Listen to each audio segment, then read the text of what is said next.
Good afternoon, everyone. How's it going? It is time for another injury report roundup. We've got some information from both teams, probably about as much information as we're going to get from either team before the game starts, or at least in the hours leading up to kickoff on Sunday. So, we're going to take a look at these injury reports and we're going to try to get an idea of what team we're going to have and what team they're going to have. So we're going to start with the Seahawks. We're going to take a look at their practice participation on Friday and their ultimate game status. Already talked about Chris Carson in the previous video. He's out for the season. We're not going to have him. So we already know that. We were already kind of expecting that. So that's kind of the bad news. The good news is that after a pretty intimidating week, it doesn't look that bad for the Seahawks on Sunday outside of the Carson thing. There was a lot of concern about Gerald Everett this week because he didn't practice for a couple days, but he's not even listed with an injury designation. So looks like Gerald Everett's going to be good to go, and this could be a really important game for him. I'll talk more about that tomorrow, but he's got a real chance to put a big footprint on this game and possibly start to really get things rolling for the back half of this season.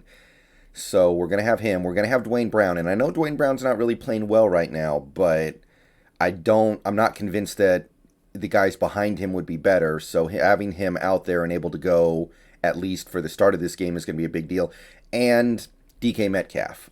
He's been limited in practice this week because of his foot injury. He was limited today in practice, but he's not listed with an injury designation either. So there was definitely some good news from the injury updates from Carroll earlier today. As you can see, nobody is listed as out.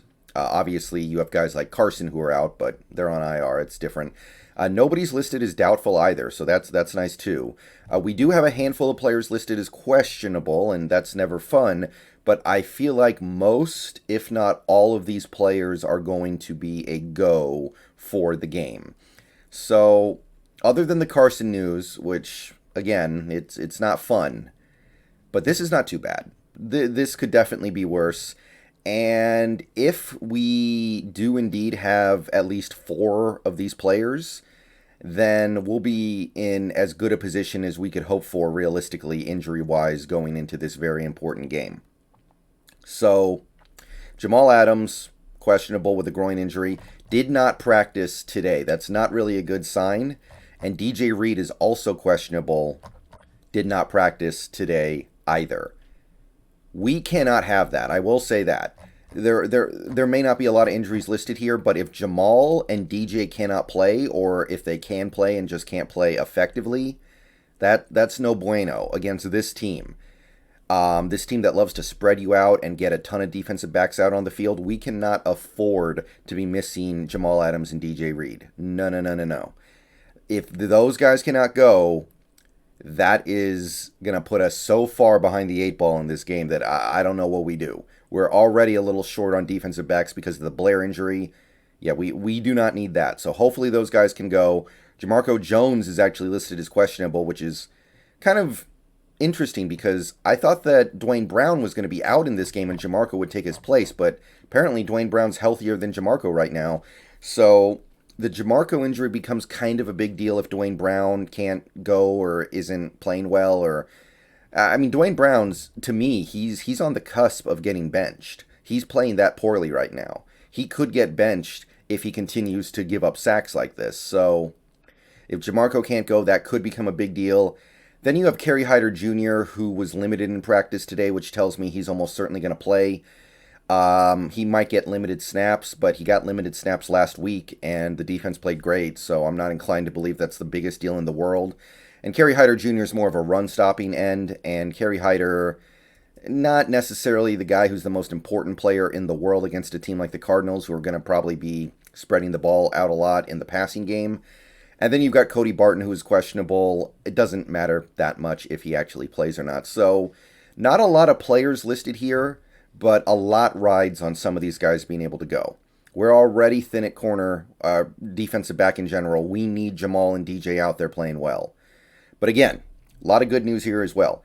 Gerald Everett, good to go. Alex Collins, good to go. Shell, Dwayne Brown, DK Metcalf should be reasonably healthy. Now, of course, there's the stuff that's not listed here, right? Like Wilson's finger. Apparently, he's going to still have the Band-Aid on it, but otherwise going to not really wear anything else on it. And we won't know until we watch the game how far along he is in his rehab, how far along he is in his recovery. Is he going to be whiffing throws 10 yards over the heads of receivers a few times like he did against Green Bay? Is he going to be completely off like he was against Green Bay? That's something that cannot be determined by looking at an injury report at the end of the week. We don't know. We'll see. We'll see. That's obviously, that looms over this team in a very, very emphatic manner. But yeah, that's something that will be determined by what we see on the field, and nothing we see before it can really determine anything. Okay, now we're going to take a look at the Cardinals, and they have a very interesting injury report this week. So first we're going to start with out, and they have 4 players declared as out. Chief among them is DeAndre Hopkins. He is out, not going to play. He's the best receiver. He is one of the reasons why having 2 tiny cornerbacks starting at outside is a scary proposition. Trey Brown, DJ Reed. So DeAndre not being out there is going to help a lot. We also got Justin Pugh, who I didn't know was still in the NFL. I remember him when he was on the Giants. Did not know he was still around. Tanner Vallejo and Jonathan Ward, also all out. I don't think any of these guys are huge losses, especially with that spread attack the Cardinals like to run. But that's it for the Cardinals players that have been declared out. Now we've got some really interesting stuff in the questionable category. So Budda Baker did not practice today. That would be quite a loss for that defense. He's probably... No, I'm going to say second best player on that defense. Maybe best. But the fact that he didn't practice today makes it at least possible that he doesn't go. So that would be a big loss for them. Max Garcia, limited in practice. I think he's going to play. Got Corey Peters. He was limited, so that's not insignificant. James Wiggins, But the really interesting part of this injury report comes right here in the middle of the questionable category. Kyler Murray was limited in practice, which obviously increases his odds of playing. But given that Kyler Murray is a player who depends heavily on his athleticism, I'm starting to kind of feel like he's not going to go. I'm getting the vibe that he's not going to play, which I did not have at all before this week started. I thought he was 100% going to play. So I'm really surprised, but maybe the ankle isn't coming along as fast as he thought. So looks like Kyler has a very good chance of not playing. And not that I think this will keep him out if need be, but Colt McCoy also listed as questionable with a pectoral. Now, he was able to fully participate in practice, which tells me that he'll be able to play if called upon on Sunday. But if he can't, or if he goes out there and something goes wrong and he needs to leave, Arizona's going to be down to their third-string quarterback, whose name escapes me. I'm sorry, sue me. I don't keep track of teams' third-string quarterbacks mostly. So that would be quite a plot twist. And it's possible this is all just a smokescreen by Arizona to try to confuse us and make sure we can't prepare properly for any one quarterback.